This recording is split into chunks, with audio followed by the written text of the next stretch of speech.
che vivo di pane e di musica.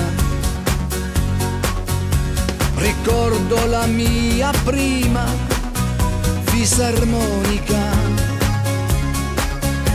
che mi comprò mio padre, però per questa fisarmonica una sera ho preso botte, la diedi per un vecchio pianoforte. Poi sentivo le mie prime emozioni. A 16 anni il gruppo dei Dragoni.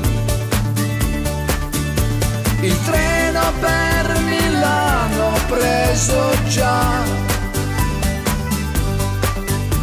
con un panino e una valigia piena di ambizioni. Le nostre voci e un paio di canzoni. L'Italia ci colmò di popolarità, applausi e fiori in tutte le città. Era troppo bello, era così.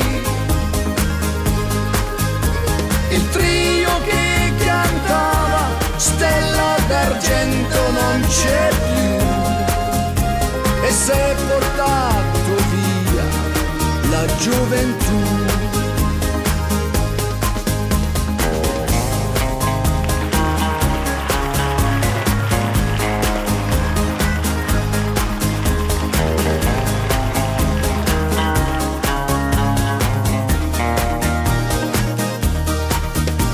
Ma troppo amore brucia dentro me.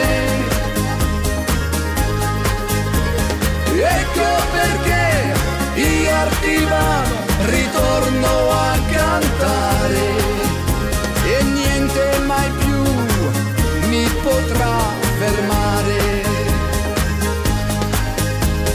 Io che vivo di pane e di musica, coltivo in me all'alba di quest'epoca un sogno che mi spinge sempre più